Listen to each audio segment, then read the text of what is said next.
Now, on the budget deficit front, the budget deficit now is horrendous. The world has never seen deficits to be financed to this magnitude. The deficits exceed the trade surpluses of our trading partners, which is what has been financing the budget deficit. In fact, I think they exceed world savings. So what could you do? Well, you could certainly stop the wars. The wars don't serve any interest of the American people. They're extremely expensive. They would have to cut, they would not only have to stop the wars, they would have to cut the defense budget. They'd have to close those 700 or more foreign bases. They would have to give up this goal of world hegemony, the empire. We can't afford it. There's no money for it. All right. Dr. Paul Craig Roberts, we've got a break. When we come back, let's continue with what has to be cut. Now, the majority of Democrats are against all the empires and all the bases that come with that empire. Ron Paul just won the big CPAC straw poll of conservatives by one of the biggest margins ever, trouncing Mitt Romney by 9 points. But the establishment that controls the liberals and conservatives doesn't want that. So the question is, can we take our country back and shut down the empire in time? We're back live, ladies and gentlemen, simulcasting at prisonplanet.tv for the viewers.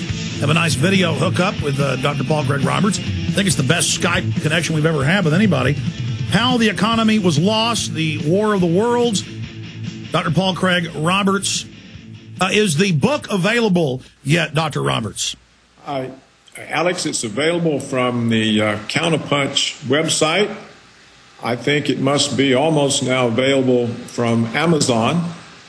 I don't know how they intend to market it, whether they are going to put it into bookstores or whether simply market it through online sellers like Amazon. But it is available now from Counterpunch's book site, and I think the availability date for Amazon is March 1st, but it may already be available. Okay, so folks are really hearing about it here first then. And again, you've had several bestsellers previously through giant publishers. And of course, the folks over at Counterpunch are great. The book is excellent read and also looks great. Why'd you go with Counterpunch? To get it out quickly? Well, actually, it was their idea. And Alex Coburn approached me, and he said, so I had an easy time of it. So. Well, we're glad you got it out so quickly. Okay, this is a short segment. We'll continue to get into solutions and more of what's currently happening in the world in the next segment. But going into break, I brought up Ron Paul winning CPAC by one of the biggest margins ever, similar margins that Ronald Reagan got there in 1979 and then again in 1980 at CPAC. For those that don't know, the very important Republican national meeting of key leadership that they have, as well as grassroots conservatives. Ron Paul, who's anti-imperial war, this sends a strong message to Fox News and the neocons and Glenn Beck, who are beating the war drums for Iran.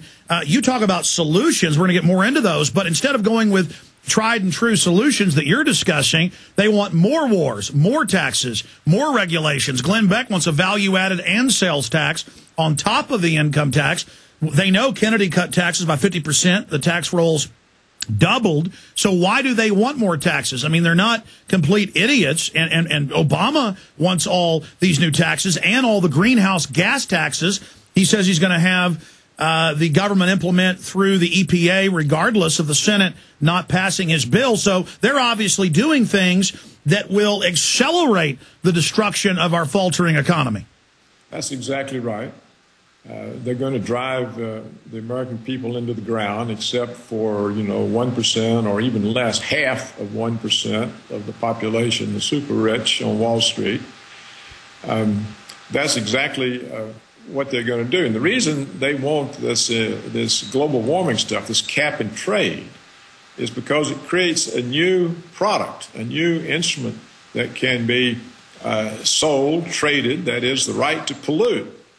And Wall Street, of course, will create derivatives based on the right to pollute. And that's really what the whole environmental scare is all about. There's a lot, of course, sincere people who are concerned about the environment.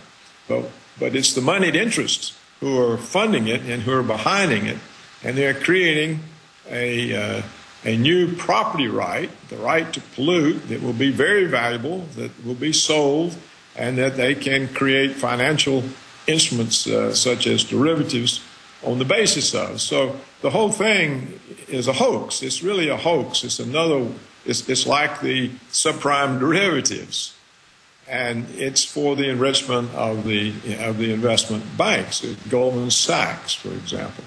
So we have a country whose economic policy serves no one but the war industries and the investment banks. And everyone else is being driven into the ground, even the big industrial concerns. Look at General Motors. Look at our automobile industry. These are the epitome of capitalism. It's driven into the ground. So what we have is Lenin's financial capitalism, where the banks control everything and rip everybody off. And that's the type of economy that has evolved here, and it's what we're living in today. So there's really no indicator of the establishment reversing course. In fact, I've seen many articles in the Wall Street Journal, New York Times, with the big bank heads celebrating their expanded power out of the crisis that they authored. Well, see, they got away with it, and they blocked all the efforts to bring back regulation, which would have protected the people against the crisis. And now you see what the Goldman Sachs head, Hank Paulson, the former Treasury Secretary, what he is doing now is he's out leading a campaign to pay for the bailout of the banks by taking away people's Social Security and Medicare coverage.